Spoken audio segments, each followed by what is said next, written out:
about the steady stream of people, Joanne. It is relentless. There are people streaming through here every second. We understand from the GCIS and from the Tshwane municipal authorities yesterday, they estimated 2 people every 3 seconds, and the intention is to get as many people through the viewing area as quickly as possible. So it really is a hive of activity here at the Union Buildings today, and I mentioned earlier just these beautiful, beautiful scenes of families with their children, of old and young, of people across the colour line here in South Africa, streaming through to pay final homage to President Nelson Mandela. And one of those guests this morning, President of Rwanda Paul Kagame, and he joins me now. Good morning and thank you so much. This is such a poignant time for so many of us South Africans because we lived this history. As you walked through the viewing area, what was going through your heart and through your mind? Well, what was going on in my heart and in my mind is that whole history you are talking about, and the person who embodied everything good in that history for the people not only of South Africa but also of the whole continent and beyond. Our histories, President Kagame, intersected at such a paradoxical time. Nelson Mandela was preparing to leave prison for the presidency, and your country was enduring a genocide of its people. It was a painful moment. How would you describe the way our two destinies intersected at that time?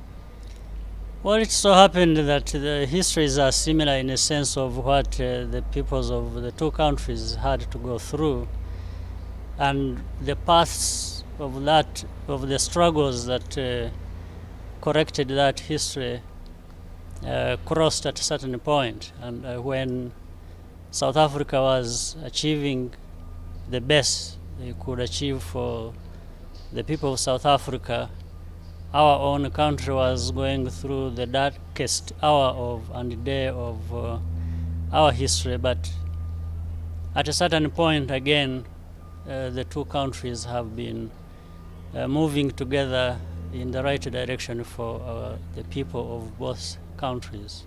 You've encountered each other at several points. What struck you about the man? Many things. He was a man of incredible stature. You could see wisdom, patience, resilience, that really people would admire and want to learn from, to go through the kinds of adversity that he went through, and yet stayed with a composure. Many probably would have not afforded under such a stress of history and the lives people were going through, that at that time were working to overcome. President Kagame, a lot has been said about what he leaves in terms of his legacy, not only for South Africa, not only for African leaders, but for world leaders. But when you look specifically at African leaders and the kind of leadership style that he had, the fact that he didn't stay in office, that he handed the mantle over, that there was change and evolution in our government, he was there when our new constitution was authored.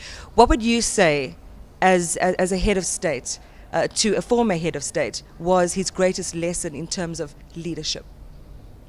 I think the leadership qualities President Mandela had would not be narrowed to just one aspect of leadership, or leaders have to live through.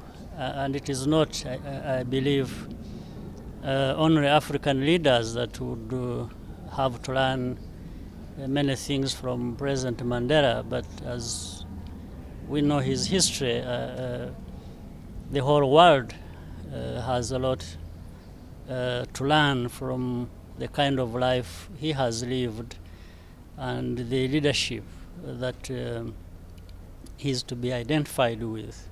So it goes beyond the continent, and it goes beyond just one aspect of leadership.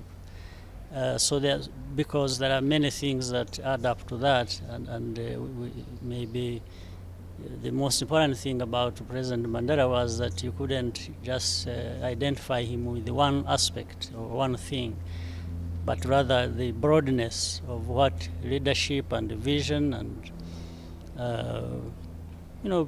struggles people have to go through in order to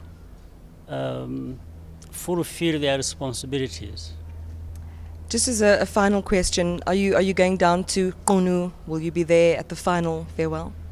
Hopefully, if it works out the way I would wish, then that is a possibility.